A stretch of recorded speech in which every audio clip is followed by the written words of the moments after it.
Okay, hello YouTube. Today we're going to be taking a look at the Dragon Sicilian, beginning with e4, c5, knight of 3, d6, d4, cd4, knight d4, knight f6, knight c3, g6, bishop e3, bishop g7, f3, knight c6, queen d2, castles kingside, castles queenside. We're going to be taking a look at the main respected move in the position, which is pawn to d5.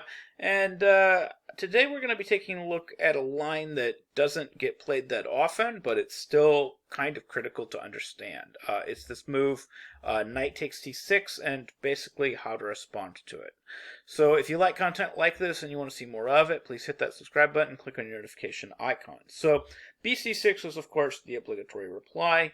And now, if they play bishop h6, we're kind of going to go into one of these deep main lines, which I'll actually play both sides of it. The advantage of playing the black side of it is you can just kind of pick your favorite line against it, and you don't have to know a ton of theory against it. The main thing that I like to play is I do like to just play bishop h6. And then after queen h6, I like to play queen b6. And I think queen b6 is actually more accurate than the other line. Like the other line is rook b8 first, but that actually allows the queen retreat queen e3 at some point, which is kind of critical to avoid. So basically white's going to play for mate. White's going to play e5. We have knight d7.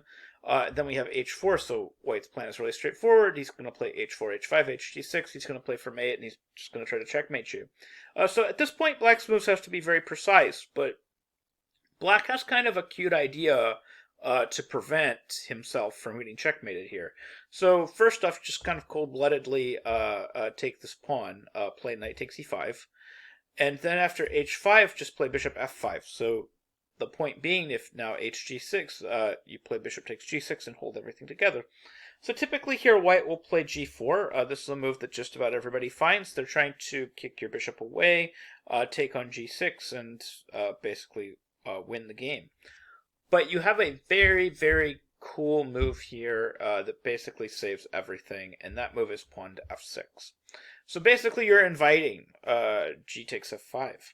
And if white were to continue with g takes f5, question mark, g5 immediately traps the queen, the idea being knight f7. So this is kind of the cute idea to hold your kingside together. It looks like your whole kingside's falling apart, and then, oh, oops, white's queen is trapped.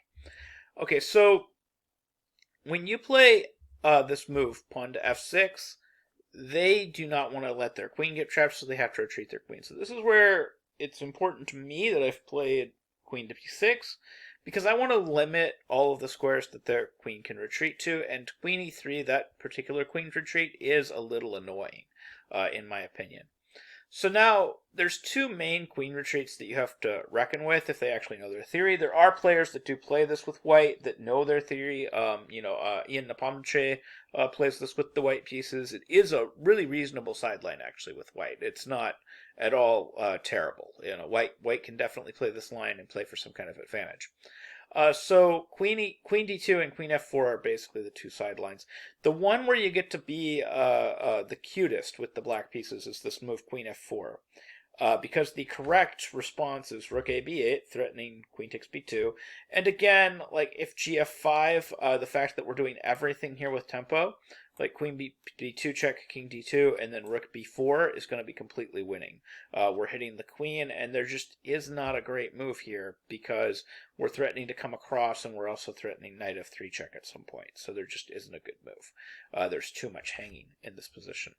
So we don't have the ability to play gf5 again, so we have to play this defensive move. We have to play b3, and then we're going to have g5. This is one of the coolest moves you can play in a position like this.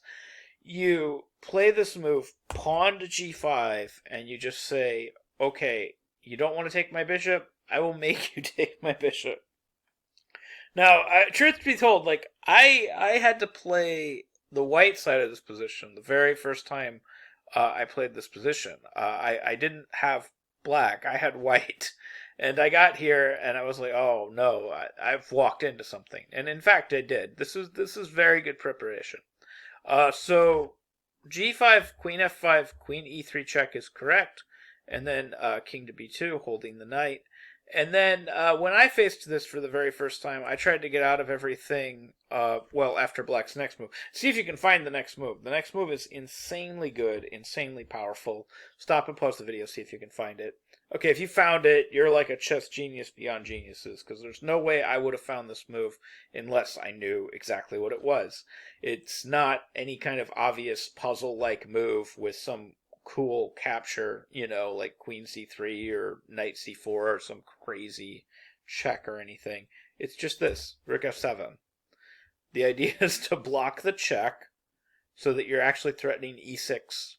So the threat now is e6, queen takes e6, knight c4 check wins the queen. So according to the engine, the best move is going to be bishop to a6 here. So the idea behind bishop a6 is to bring the rook to d3. It's also possible to just play rook to d3 straight away and just give up the exchange that way. Just play rook d3 and then knight d3, bishop d3, and give up the exchange that way. When I was faced with this position, the one time I had to play against it, I played this move knight to e4, and somehow I managed to draw, even though I was completely losing with white. Like, knight e4 is not the best attempt to try to save the game. But I got away with it, and I survived, and then I learned the theory afterwards. So the move here, bishop a6, e6, and then rook d3, knight takes on f5, rook takes e3, d4, rook back takes, king takes c3, rook d8 is just considered unclear. It's equal according to the engine, but it's a strange position for any human being to play. This knight is very well posted. The pawns in white's position are kind of weak. I would much rather play black here, is basically what I'm saying. So this position is, I guess, sort of equal-ish, but like I said, rather be black. Okay, so going back, that's best play according to the computer. This is what you do against the queen f4 line, and you end up with a position that's equal according to the engine, a little bit better for black in every actual practical way. So queen f4 is probably not what white should be playing. Probably the move that white should be playing is this move queen to d2. So how do we play against queen to d2? Well, against queen to d2, we still play the same rook ab8. Now it's a little bit more straightforward. It's just a mate threat, so they have to play b3. And then this move, knight takes f3, is the playable move. And then we have queen to f4. We're going to have the sacrifice, bishop to c2. We're going to have king c2. We're going to have queen f2. We're going to have king b1. We're going to have e5. And now queen h6, and now knight d4. Now, for the longest time, if you looked in an opening book, they would give this line that just ended in a complete draw. And by all means, if somebody plays this against you, just go ahead and get a draw. The move that they were giving was bishop to d3, and then, of course, you can just basically force a draw with this move, knight to b3. You're just forcing essentially what amounts to a perpetual. So, like, if they continue, for example, with h takes g6, and now it looks like you're getting mated, you have knight d4 check, knight b5, rook takes b5. You have to do everything with check because you are one move away from getting mated. Bishop takes b5, but you have this cute little perpetual, and just queen c2, queen c3, perpetual check, game over. And there is this other chance that they can try to cross things up, like after knight b3, instead of hg6, bishop b5 is worth a shot. And it's kind of an interesting position because black ends up being equal in a very weird way. You play g5 and you trap the queen. Again, you trap the queen, but you have no way to win it, but you trap it. And then a takes b5, and then you sacrifice the rook for the two pieces. And now white has two rooks and you have one. So you'd think like white's doing good, right?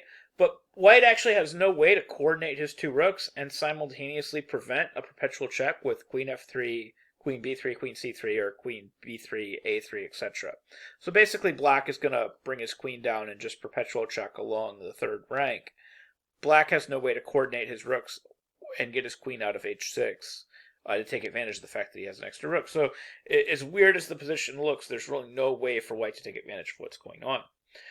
So this is just a draw, apparently. This is just equality, crazy enough. So going back, what is kind of the line that you have to be the most concerned about here? Well, queen f2, king b1, all this is forced, e5, queen h6, and then knight d4. The most concerning line is actually this exchange sack, just rook takes d4. This is the best shot that white has to play for some type of advantage. And then e takes d4, we're going to have h takes g6, and now queen to e1 check, and now this really cute move, knight to d1, where it looks like you can take the knight with check, which you cannot. If you play queen takes d1 check, you will get mated. You can't prevent mate at that point. So the correct move is to prevent mate. It's to play the queen back to e4. King a1 is a little bit better than king b2, just kind of leaving the b2 square open for the knight. And then we're going to have queen takes g6, and then white should just kind of avoid the exchange of queens and play queen h3 with the idea of bringing this bishop to d3. And then white should have a slight edge here, but no more than that. This should just be very slight edge white. Black is still doing fine. You know, black has a big clump of pawns in the middle of the board, so black has a nice center. It's a little bit of an uncomfortable position for black to play, but black is by no means significantly worse, and you can play this and you can get a reasonable position with the black pieces. So this is kind of the line that I would play if I had to play this with the black pieces.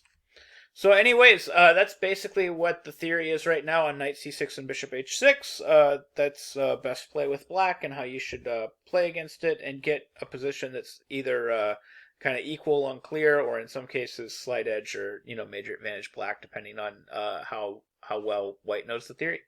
Well, anyways, I hope you learned something new about chess. I hope you can use some of these ideas in your own games. Thank you very much for watching.